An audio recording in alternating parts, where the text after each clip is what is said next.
All India उलेमा board का ये कदम मुसलमानों के राजनीतिक इस्तेमाल एक सशक्त आवाज उठाता है। उनकी ये चेतावनी निश्चित रूप से राजनीतिक दलों को इस मुद्दे पर गंभीरता से सोचने के लिए मजबूर करेगी। बैठक में नेतृत्व, विकास और शिक्षा पर जो जोर दिया गया है वो वर्तमान समय की एक बड़ी आवश्यकता है। जमीनी स्तर पर मजबूत नेतृत्व तैयार करना और शिक्षित वर्ग को राजनीति में सक्रिय भूमिका निभाने के लिए प्रेरित करना समुदाय के सशक्तिकरण के लिए अत्यंत आवश्यक है। विभिन्न वक्ताओं द्वारा शिक्षा के महत्व और वोट बैंक की राजनीति से दूर रहने की बात भी बहुत महत्वपूर्ण है। स्थानीय स्तर पर सक्षम नेतृत्व का चुनाव करके ही समुदाय अपनी समस्याओं का प्रभावी समाधान ढूंढ सकता है। इस बैठक में प्रमुख धार्मिक और सामाजिक हस्तियों की भागीदारी यह दर्शाती है कि यह मुद्दा समुदाय के लिए कितना महत्वपूर्ण है और सभी मिलकर एक सकारात्मक बदलाव लाने के लिए प्रतिबद्ध हैं। जमीनी स्तर के नेतृत्व की आवश्यकता पर जोर देना यह स्पष्ट करता है कि समुदाय अब अपनी आवाज को और अधिक प्रभावी ढंग से उठाना चाहता है। कुल मिलाकर ऑल इंडिया उलेमा बोर्ड की ये पहल मुसलमानों के राजनीतिक भविष्य के लिए एक महत्वपूर्ण मोड़ साबित हो सकती है। यह देखना दिलचस्प होगा कि आने वाले समय में इसके क्या परिणाम सामने आते हैं। बैठक में जमीनी स्तर पर नेतृत्व विकसित करने और शिक्षित वर्ग को जागरूक करने पर जोर दिया गया। विभिन्न वक्ताओं ने शिक्षा के महत्व, आत्मनिर्भर राजनीतिक भूमिका की आवश्यकता और स्थानीय निकाय चुनावों में सक्रिय भागीदारी पर अपने विचार व्यक्त किए। यह कार्यक्रम मुसलमानों को राजनीतिक रूप से जागरूक करने और उन्हें सक्रिय नेतृत्व भूमिका निभाने के लिए प्रेरित करने का एक प्रयास था।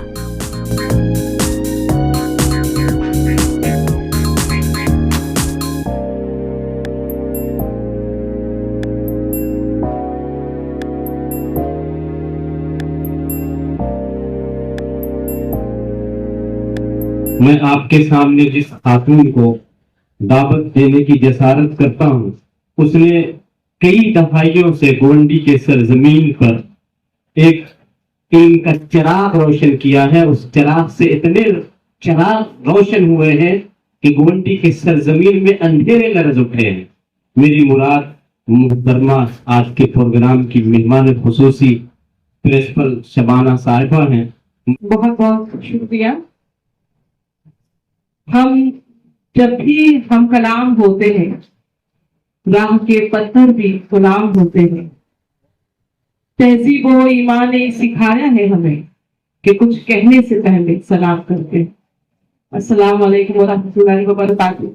टाइल्स पर मौजूद सभी लोग अपने आप में एक अंजुमन है। जिन्होंने पहले माइक पकड़ा, यूसुफ भाई हमारे, वहां से लेकर रकीब भाई, ऑल इंडिया उलमा बोर्ड जिनकी तरफ से आज ये प्रोग्राम रखा गया और जो बहुत ही बेहतरीन तरीके से यहाँ पे हम एंकरिंग कहते हैं, जो निजामत कर रहे हैं, बहुत खूबसूरत तरीके से कर रहे हैं कि मतलब अगर मकसद ना पहुंचे तो कम से कम अच्छी बात तो हो रही है और अच्छे शेर सुने जा रहे हैं। लेकिन हमारी फिक्र शेरों के ऊपर है और उस नियत से है जिस नियत से आज हम सब जुड़ रहे हैं और जुड़ना चाहते हैं। आज हकीकत की है, लेकिन काम कहाँ से करना है हमको? हम वहां नहीं देख रहे जहां पे ये काम को करने की जरूरत है। जिस कौम के बच्चे ना हो, जिस कौम के बच्चे ना हो खुददार हुनरमंद, उस कौम से तारीख के मेहमान ना मांगो। आप किस हिसाब से लीडरशिप मांग रहे हो? कहां से मांग रहे हो? ग्रास रूट लेवल पर। स्कूल की सीढ़ियों का हाल देखा मैंने अभी चढ़ते वक्त, छत चमक रही है यहाँ से। हमको हर चीज कबूल हो जाती है। अभी मैं वही डॉक्टर बसीरा से बात कर रही थी और हजरत से बात कर रही थी। हमको हर चीज कबूल हो जाती है। हमको टूटी कुर्सियां कबूल है, हमें नारे लगाते हुए लीडरों के पीछे चलना कबूल है, झंडे पकड़ के चलते हम वो कबूल है, टूटे फूटे रास्तों में चलना कबूल है, झुग्गी झोपड़ियों में रहना कबूल है, भीख मांगना कबूल है, हर चीज कबूल है। और इस कबूलियत को हमने अपनी आजमाइश पर डालकर इसको एक आदत बना रखा है कि नहीं, हमारे लोग जो है हमको आजमाइश में खड़ा उतरना है। मुसलमान इतनी तकलीफों से ही आगे जाएगा। ठीक है, अच्छी बात है, तकलीफों से आगे जाएगा, पर आगे तो बढ़िए। फिर वही बात, आजादी के बाद से अब तक 2025 तक हम उसी हालात में जी रहे हैं। आप देख लीजिए, आप जितने भी कमीशन की रिपोर्ट है, वो सक्सेस कमेटी की रिपोर्ट हो, वो वॉइस कमेटी की रिपोर्ट में एक ही बात कह रही है कि मुसलमान आज सबसे निचले पायदान पर है तालीम के। इकोनॉमिकली भी हम सबसे नीचे हैं, हम मार्जिनलाइज्ड में हैं। इतने नीचे हम क्यों हैं? हमें किसी सरकार से शिकायत करने से पहले अपने आप से शिकायत करनी होगी। कि हमने अपना हाल क्या कर रखा है। ये क्या हर बार हम सरकार को कहकर अपनी जिम्मेदारियों से पीछे हटेंगे? हमने पहले खुद पर ही काम नहीं किया, खुद ही को कर बुलंद इतना कि हर तकदीर से पहले खुदा कर बंदे से खुद पूछे बता तेरी रजा क्या। तो किया हमने को बुलंद, हम लेकर आए अपने बच्चों को उस मयार पर। आज हम भले चाहे सियासी फिक्र रखें कि हमें सियासी नुमाइंदगी नहीं मिल रही है, पर उसके पीछे की वजह भी बहुत बड़ी है। हम जैसे ही सियासत का वक्त आता है या इलेक्शन का वक्त आता है, हम उन नेताओं की खुशामदी क्या कहते हैं हमसे, उनके आगे पीछे घूमना शुरू कर देते हैं, खुश करना शुरू कर देते हैं। हमारा काम है पहले अपने घरों को संवारो, वहां पर मेहनत करो, और मेहनत करने के लिए सिर्फ एक ही चीज काफी है, तालीम पर खर्च करो। जहां आपने अपने घरों में तालीम को लाया, वो रोशनी एक घर से एक समाज तक पहुंचेगी, उस समाज से वो एक कौम तक जाएगी, वो कौम से दुनिया में जाएगी, और तब कहीं हम कह सकते हैं, तभी हमें हमारे बच्चे कह सकते हैं कि मेरे हाथ में कलम है, मेरे जहन में उजाला, मेरा क्या बिगाड़ेगा कोई रोकने वाला। तो हम पहले अपने आप को तो सही कर ले, पहले ये सारे सवाल हम तो हल कर ले कि हमें करना क्या है, हम कैसे अपने बच्चों को वो रोशन मुस्तकबिल देंगे जिसके वो हकदार है। हम वहां पर तो काम कर ही नहीं रहे, सवाल करने हमें आता ही नहीं। चलो सवाल कर लिया, एकजुट होना आता नहीं, एकजुट भी हो गए तो, लेकिन एक लीडर के पीछे चलना तो हमें आता ही नहीं। हमारे तो मसले ही इतने कि खुदा खैर करे मेरे कारवा की, जिससे देखो मेरे कारवा। हम हर जगह से लीडर बोल रहे हैं, लीडरशिप पैदा करना है, लेकिन क्या वो लीडरशिप लीडर में वो काबिलियत है? और हर इंसान कह रहा है कि मेरी हक की बात करो, मेरी टिकट की बात करो। अच्छी बात है, काबिलियत होगी तो जरूर उस इंसान को सपोर्ट कीजिए, मैं ये कहूंगी जरूर। यूसुफ भाई में काबिलियत है, यूसुफ भाई को आगे करो। हाजरा आपा में काबिलियत है, हाजरा आपा को आगे करो। हर उस शख्स में जिसमें काबिलियत है उससे आगे कीजिए, लेकिन पहले सियासी शऊर भी पैदा कीजिए। और सियासी शऊर तब आएगा जब तालीमी शऊर आएगा आपके अंदर। तालीम से बढ़कर कोई चीज नहीं है।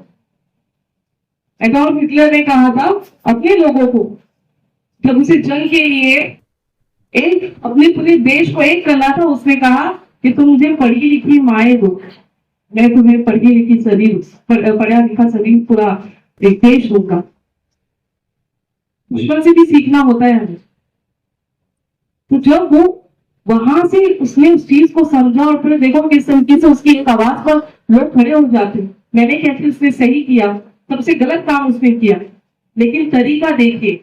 आज हम सरकार में मोदी जी के खिलाफ, इसके खिलाफ, उसके खिलाफ बात कर लेते हैं, ठीक है कर लो बात, लेकिन बंदा पहुंचा तो वहां पर लीडरशिप थी, उसने मेहनत किया। क्या हम मेहनत करेंगे हम नहीं पहुंच सकते?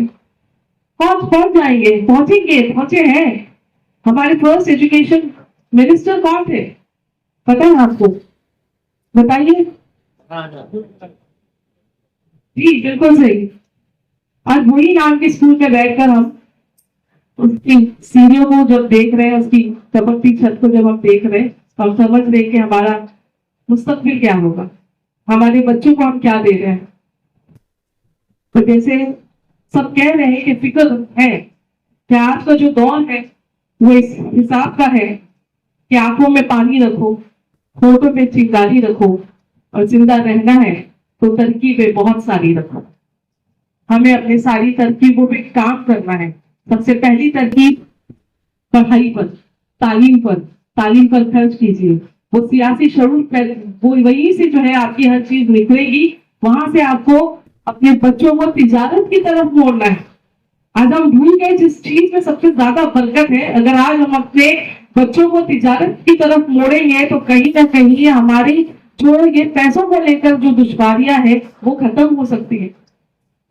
ये वही कौम है जो सदका और ज़कात देने की बात करता है, लेकिन आज वही कौम जो है हर 4 भिखारी में एक भिखारी मुसलमान भी दिखाई देता है। अगर वाकई में हमारे सदके ज़कात के पैसों को सही जगह पर खर्च किया जाए तो आज किसी मुसलमान को किसी सरकारी दफ्तर में पहुंचने की जरूरत नहीं है, स्कॉलरशिप के लिए पैसे लेने की जरूरत नहीं है। हम अपने आप में काफी है। 30 करोड़ मुसलमान इस देश में रहते हैं। 30 करोड़ में अगर 1 करोड़ मुसलमानों में भी अगर उन्होंने अपने सबके ज़कात के पैसों को सही जगह पे खर्च किया तो हमारे कौम का एक भी बच्चा जो है वो तालीम से जो है तालीम के बिना नहीं रहेगा। सबके हाथों में कलम आ जाएगी, सबके हाथों में किताबें आ जाएगी, सब अपने रोशन मुस्तकबिल पर होंगे, अपने रोशन रास्तों पर होंगे।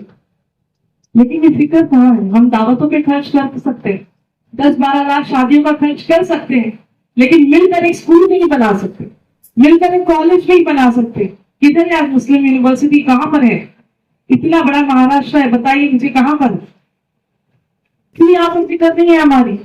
सियासत फिक्र हो गई है, टिकट मिलना चाहिए मुसलमानों को, अच्छी बात है, ठीक है, तो स्कूल बनाइए, कॉलेज बनाइए, वहीं से बच्चों को तैयार कीजिए, वो बच्चे आगे आपको सियासी नुमाइंदगी नहीं देंगे तो मेरा नाम बदल देना। हर वो देश की कहानी आप उठा के पढ़ लो कि उनके देश में इनकलाब कब आया था। आज इनकलाब का नारा एक मुसलमान ने दिया, लेकिन आज वो इनकलाब जो है हमारे कौम में आया ही नहीं अब तक हम सो रहे हैं और पता नहीं कौन सी नींद के लिए, कौन सी नींद लेकर जो है हम आगे चल रहे हैं। अब भी